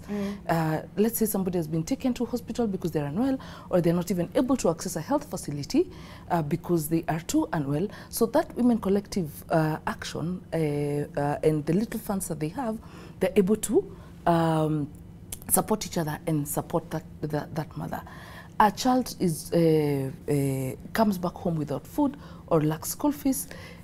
The immediate action from the mother will be, let me borrow that money that I have to be able to support the child before she even communicates to the husband or the spouse or any other member of the family that my child needs this and this. She has already taken action. So basically, the social aspects improves in terms of psychosocial supports. And that's why we're also asking mental health practitioners, could you tap into this approach to enable a psychosocial support for women in their spaces where they are able to express themselves. Gender experts like ourselves, gender practitioners like ourselves, to be able to tap into those spaces, to be able to share information, to be able to identify critical vulnerabilities and how they can be assisted. And that's how you also get to learn how men are being affected, because the spaces of men are limited where they meet, and that's I really like the approach of the man cave, though it's also limited to the upper class. Oh, let me just tell you, people here will be thrilled that you mentioned that man cave. It's a safe space for the men. They also need to talk. For the women, we'll come checking on each other. If somebody, and that's why there's another study that I'm also conducting for APN, African Philanthropy Network, and Kenya Community Development, Kenya Community, KCDF. And they are looking at women philanthropy. And we're seeing as women in those spaces where women are, they give. Salt is philanthropy. Another woman didn't have salt, and they came borrowed, and they were given. In the same collective of women, they're able to assist each other on so many dimensions that, if documented, and that is what we're trying to do, it will speak volumes in terms of socioeconomic and political contribution of women. It is those same collectives. Look at National Women's Steering Committee and the push that is had through the leadership of Daisy Mdani and the rest of the teams, and we'll see in tomorrow's forum, that it has given a push for political representation of women and the rights and spaces of women. That push has been going on. So the women collective is so powerful that from a social perspective, it propels women to an economic component where they start speaking to each other and supporting each other, and the political spaces also, where women are able to participate and they have a voice, and they have the power to make decisions in their different spaces. So yes, it is very powerful. Then secondly, in terms of the effects of climate change in the urban setting, it is very severe. We are currently having sex for water. It is a reality where in our urban slums and the middle income households, where women have to pay because they don't have money, and the productive levels have reduced because there's no work. And studies have shown, and the studies that we have been conducting post-COVID have shown that this year, with Veritable Alliance, we've done an intensive study in Kajiado, both in the urban and rural setting, to look at the burden of care on women in terms of unpaid care work. Unpaid care work means those roles, domestic roles that we do that are never accounted for, and nobody pays us to do them. So if there's no water coming through our taps, if you have to walk for long distances because you do not have enough money to buy food in your small market, and you have to walk for a long distance to go and look for for things that, for a market where you can get things at a cheaper price, it means that the time that you spend working is less, and the time that you spend doing more domestic work and caring for our children, the elderly and the sick, who are mostly taken care of by women, becomes more. So there's no money in the pockets, and you have to take care of this household. So most women and girls are giving out their bodies. And it's very unfortunate because most women are condoning this, even for their own little daughters, to go have sex so that they can bring some food and water on the table. So it is a crisis. We are sitting on a time bomb. That is even in the urban very settings. disturbing. Yes. And so unfortunately now, the studies have also shown, not only in Nairobi, not only in Kajiado where they did study, where we did the study that I have mentioned, but also with contrast in Nyandarua where we did a similar study, we found out that the urban women were telling us, I have to take my child to get a long-term family planning method so that, and ensure that she carries a condom in her pocket so that she does not get HIV and she does not get pregnant, but to get food on the table, food and water on the table. So it is a crisis. We're sitting on a time bomb. That is very, very, very disturbing. And then as you're speaking, I was trying to look up an article because you talked about it making a difference when women are on the decision-making table, right? Yes. And I saw an article, and it talks about even having more women on boards makes a difference. But as I pull up those statistics so that we can see, get a sense of that difference in numbers. Speaking of numbers, Vicky, for a lot of us, and I would like to consider myself an educated, a somewhat educated woman. When we hear about climate change, there are a lot of numbers that are thrown about 2%, 1.5%. There's a lot of jargon also involved in it, and it just, to be honest, it flies past my head. How can we distill it? So myself and Jennifer, we have a sense of, we have a general sense of what this climate change is, but do you think there's room to distill it more, such that it's more accessible to you and I? And then how can you and I become more proactive on this question of climate change, such that, sometimes we are not involved in issues or we're not active on issues because we don't quite understand the role we can play to make a difference.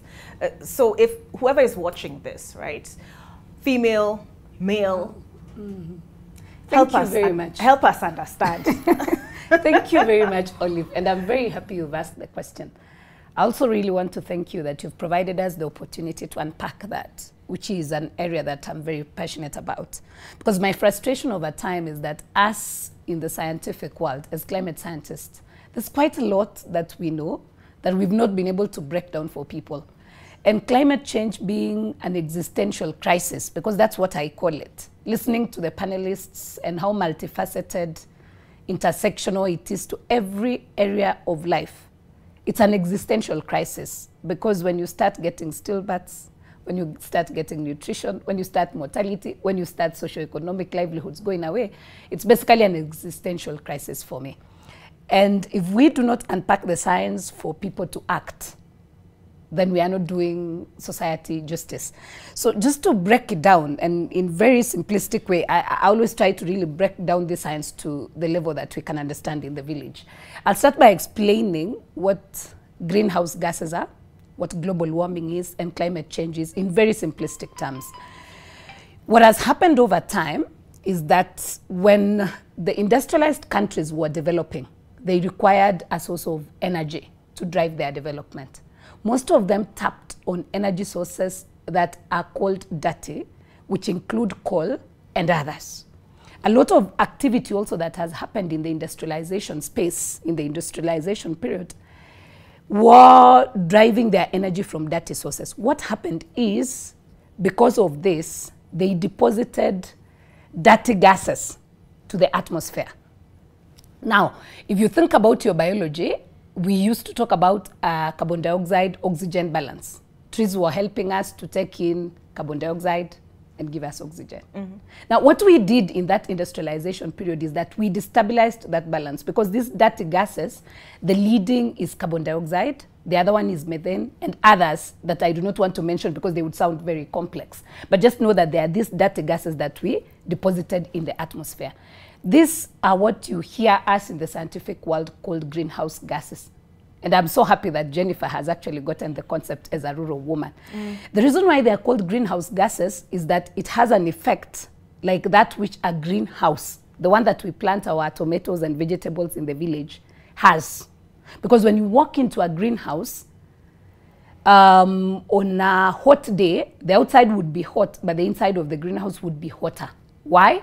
Because the technology that is used in building the greenhouse is such that it allows radiation to go in, but it does not allow it to go back. That's how that warming effect comes in a greenhouse that we use in our villages. And it's in the same way that we now christened these dirty gases in the atmosphere to be called greenhouse gases. Why? Because they now formed a layer, and I'd really like to be as simplistic as possible. It formed a layer, a kind of blanket in our atmosphere that allows solar radiation from the sun to penetrate to the earth. But what it also does, just like a normal greenhouse, it does not allow the solar radiation to do what? To go back. And that is now what has caused a global situation of temperature rise, which we call global warming. So I hope at least I've been able to break down greenhouse gases and global warming. Now, global warming is now the one that is responsible for climate change. Because there's this increase in temperatures. If you look at the current temperatures and the pre-industrial levels, you have up to 2 degrees Celsius increase. When we say 2, Olive, it sounds very little. But even a 0.05 degrees Celsius change in temperature is enough to cause catastrophic effects like stillbirths. Because God had created the world in such a way that there was a balance. In fact, Olive, next time I think we'll begin by reading the Bible, because God had really created such a beautiful balance of the environment. He knew that at this particular temperature, women would be able to bring their children to term. They'll be able to deliver safely.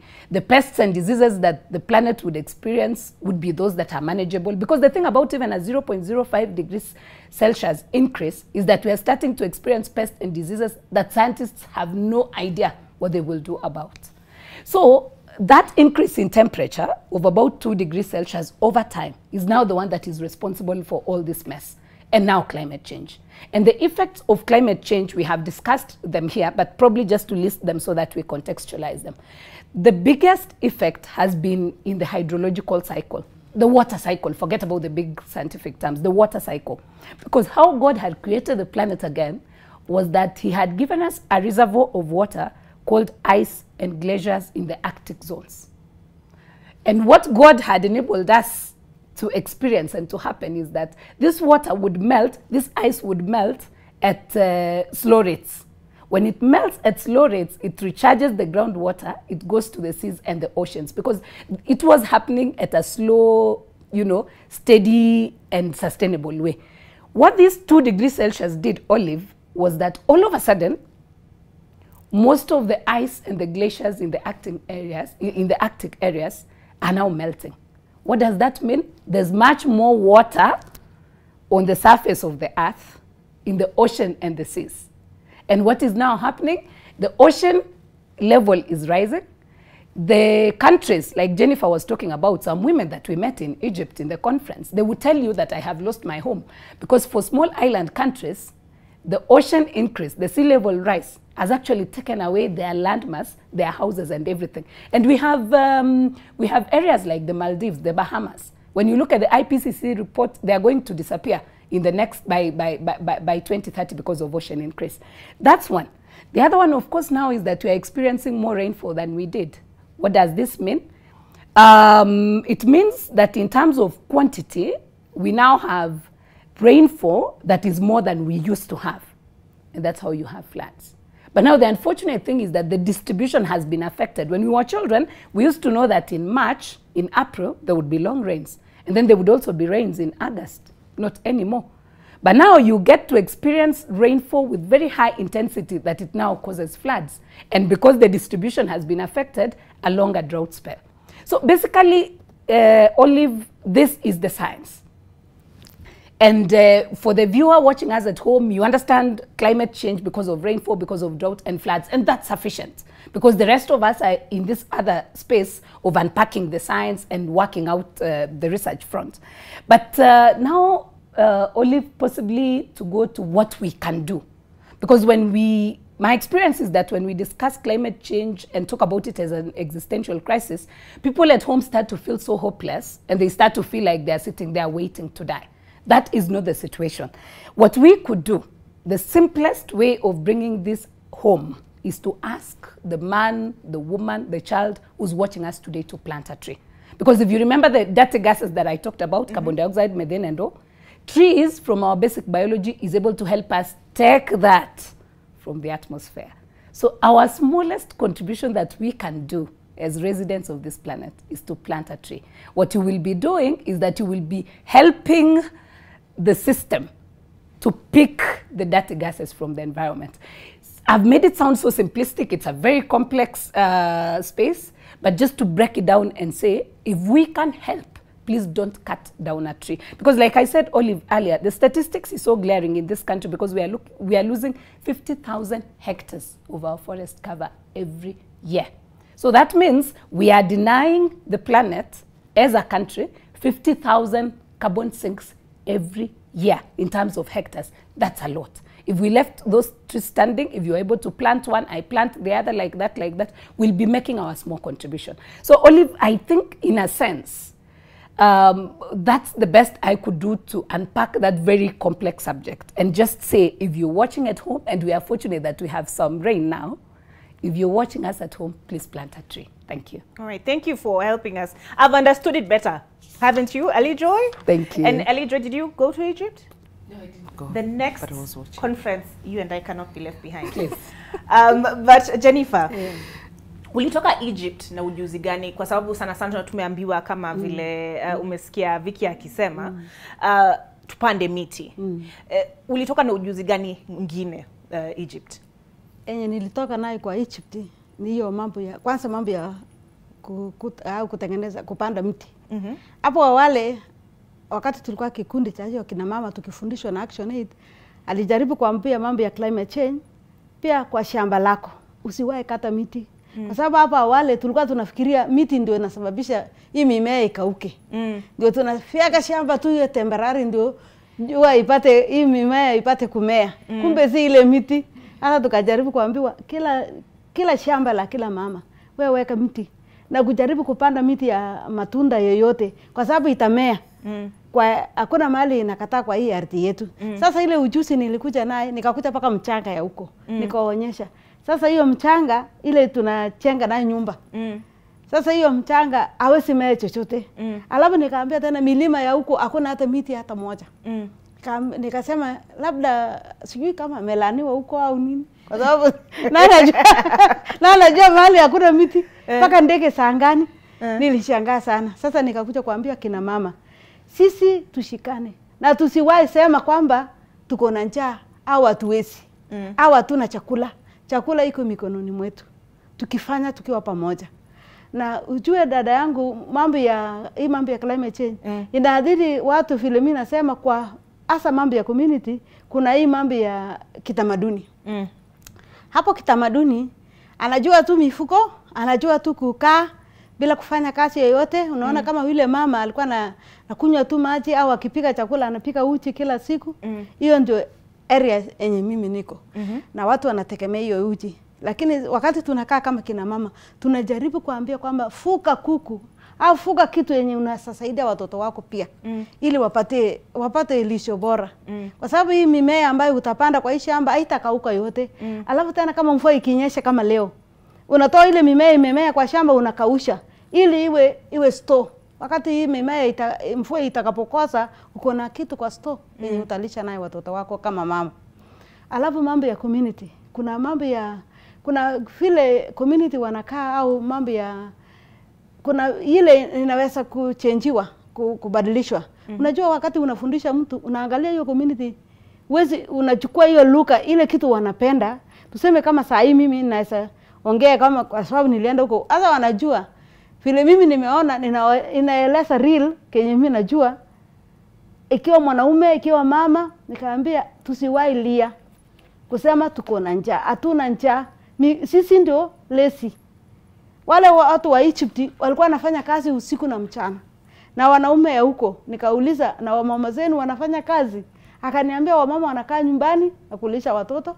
Kazi ya mikono yote ni wanaume. Sasa nikaeleza wanaume ya huko, nyinyi mnajaribu kila siku, mama ndio anafanya kila kitu. Ilitakikana sisi sote tushike kazi. Hasa Kenya, hapa tuko na nguvu sana. Kwa sababu wamama ya hapa Kenya wanafanya kazi pamoja na wanaume. Sijaona lesi. Sasa lesi tu ni akili yetu, tusipochukua action na kufanya hiyo kitu. Ukisha panga kwamba utalima shamba, lima hiyo shamba na uwe na target kwamba utafaulu. Usi lose off kwa muda kidogo unasema hii haiwezekani, hii haiwezekani. Kila kitu inawezekana kwa hapa Kenya. Kwa mimi vile nimeeleza wadada zangu wale na walifurahia. Nikaambia kama ningekuwa na uwezo, ningewaweka ndege au gari twende mpaka Egypt. Ndio muone huko watu ya Egypt hata hakuna wezi. Na sijaona watu wanatembea hata streets. Sijaona wale watoto ya street. Sijui labda wanaishi mahali pengine sijui. Lakini sijaona mtoto ya street. Sasa nieleza huko. Nikaambia kwamba kila mtu achukue kazi. Kama umezaa watoto wako, jaribu kuhesabu kwamba wako wapi wote. Na kama wamekushinda, ili ueleze basi kuna sheria yenye anatunza pia paka mtoto. Ili tukae wote tukifanya kazi pamoja. Tusiwachilie watoto wetu. Tusiwache hata kutembelea hata shule. Tuone hii shule kwa nini haendelei? Kwa nini mama fulani hasomeshi watoto wake? Nilikuja kuona kwamba sisi ndio tumelose kwa sababu hatukae pamoja. Hatushirikiane pamoja. Na mimi ningeomba wamama ya Kenya, sisi zote tukiona mali imeafektiwa kama hiyo sasa area ile ule mama alikuwa anaonyesha Turkana, nyinyi wenye mko mali ambaye hamtaona hii mambo ya challenges yenye wanapitia, hebu tukuje huko ndio tuone real ni kweli. Jennifer anasema wamama kuna utofauti, kuna ratili kwa kila mahali. Kuna vile wamama wanaafektiwa ya huko chini. Hata mimi kufika hapa, mimi ninaona kama sijui ni miujiza, sijui ni historia, sijui ninaota. Kwa sababu kufika mahali kama hapa singefika kweli. Hata ni nini anapeleka mtu mwenye hajaenda shule? Na hiyo wakati wetu haikukuwa na shule, tungeenda shule. Na saa hii shule imekuja kila mahali.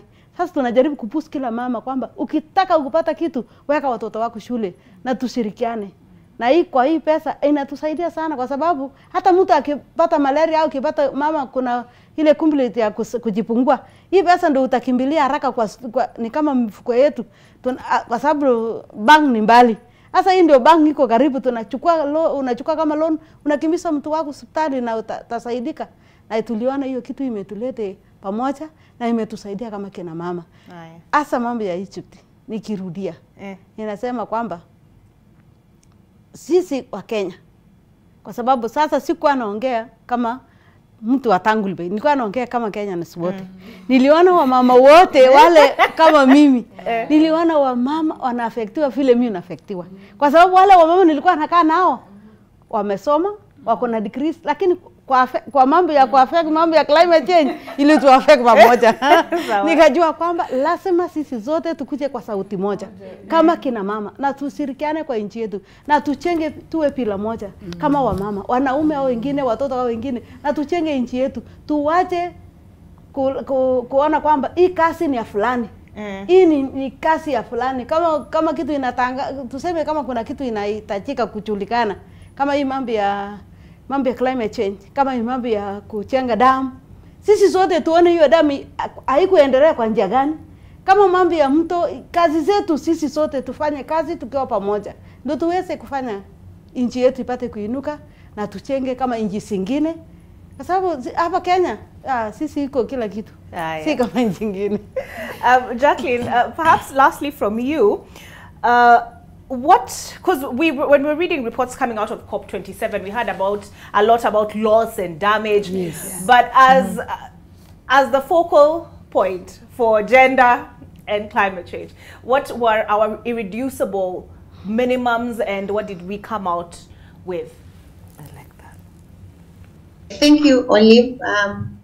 Maybe just to indicate that having participated in 2 previous COPs, as a Gender and Climate Change Negotiator, this COP was very difficult in negotiations because the COP has different work streams, thematic streams, and we are lucky and privileged that gender and climate change is one of those work streams. So in the gender and climate change, we were reviewing an action plan that was adopted in Madrid at COP25 in 2019. And so we were doing the midterm review of the gender actions. And the gender action plan has different activities at national level, at regional level, and international level that parties like ourselves, Kenya, are supposed to, participate in and also domesticate at the local level. So what, the review had started in Bonn in June this year, and so there were no agreements amongst parties.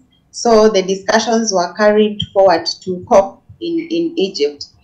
And so, what had come out right from Bonn in June was that in implementation of the gender action plan, and I think, it's not only gender actions.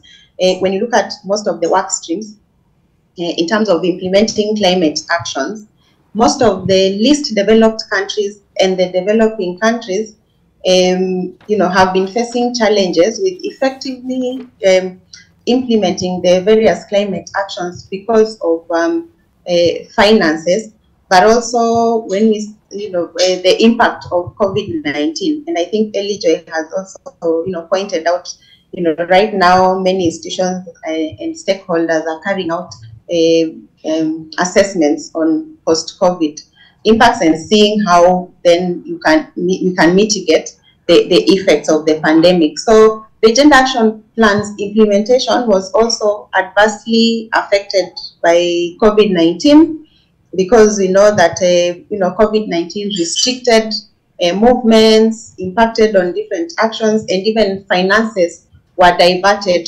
to mitigating the pandemic, from the actions that had been committed before across sectors. So at the COP in Egypt, we were pushing as Kenya, and as Kenya as a party, but also within the negotiation blocks. There's a bloc that we belong to called the G77 in China, and also the African group of negotiators, the AGN. So we had a common agenda of looking at how do we scale up implementation of the gender actions, and for us to effectively implement the various actions, of course, resources are very important in terms of finances, much as we also need it. Okay. It appears that the network issues, perhaps. She's hanging, but I think we've gotten the gist of what Jacqueline was saying. Jacqueline, unfortunately, I have to wind up in the next 30 seconds. But let me just say thank you for joining us. There is a lot of information I promised, including how it makes a difference having women in higher offices as far as politics is concerned, and also in corporate bodies being parts of the board. So I'm still pulling up that information. I read a lot yesterday, so I'm still trying to track where I saw that. But your last words, if we can just do really quickly, ladies. My very quick one and last one on the issue of planting trees, and these are presidential directive. Could we also have support in terms of water tanks for poor households so that water can be trapped during the rainy season, and during the dry season the trees can continue being planted, and government to also facilitate seedlings to households, because this is one thing that people said during our studies, that there's need for supply of seedlings and fruit trees to be particular, so that it improves the nutrition levels of the family. So basically, tomorrow we also hosting the Women's Rights Convention, the Annual Women's Rights Convention with Crown Trust, and it will be at the KICC, and they're looking at the intersectionality of gender and climate change. And the key discussion areas will be gendered impacts of climate change, water sanitation and hygiene policies, and especially for Nairobi County as the capital city, women leadership in climate justice, and food sovereignty. We welcome you all in those discussions. It will be very intense, and you'll love it, and you'll learn more about the intersectionality of gender and climate change. And thank you very much for this space. Thank you for coming, Ellie. Thank you. Vicky? Thank you very much, Olive. I couldn't think of a better constituency to plant trees other than women. Yes. Because they need it for fuel. They need it to conserve the water sources where they draw their water. So my call to government, even in the Ministry of Environment where I work, it's constantly been to have a gender eye in terms of all these initiatives that we are having moving forward. And when you listen to the Ministry and the President, he's saying that we are moving from tree planting to tree growing. Tree growing is a nurturing activity. What women do on a day-to-day basis. So my call to government and to development partners is for more involvement for women in conservation activities. And lastly, to think about supporting households, and particularly rural ones, on water harvesting, on renewable energy. Because in that sense, we will be able to support our rural households to adapt to the effects of climate change. Thank you. All right. Jennifer, kuna jamaa anaitwa Ken Ruto anakuanga correspondent wetu kule huko Baringo. Huko Baringo Pokot kote huko. Ameniambia nikusalimie. Kuna salamu kutuma Baringo? Kutoka NTV Nairobi leo? Kabla salamu nataka kuambia serikali yetu kwamba tukitaka hii mambo ya climate change isituadhiri zaidi. Kama saa hii mvua inanyesha, lakini mafuriko inaenda tu kwa bahari. Hakuna mahali imetekwa. Ningesema kwamba tujaribu dams. Au kama kwa sababu nikisema borehole ni tofauti, lakini dams ni maji ile inatoka kwa mvua. Tujaribu kila village iwe na hiyo maji. Haya. Na salamu ni kwa wadada zangu wenye tunakaa pamoja kwa mambo ya FSLA, kama na Star, wamama wenye tunakaa pamoja tuko watu 19 na wengine. Na nikisema tena salamu kwa dada yangu Catherine na mama yangu Sarah, wote nashukuru. So thank you very much, ladies. Winnie Lubembe, usukani kwako. My name is Olive Burrows. I thank the ladies who joined me this morning. We continue the conversation. I will post, and we will post on NTV Kenya, those statistics on why it makes a difference to have women in positions of power as far as climate change is concerned. Thank you very much, Jacqueline from the coast. Thank you for watching.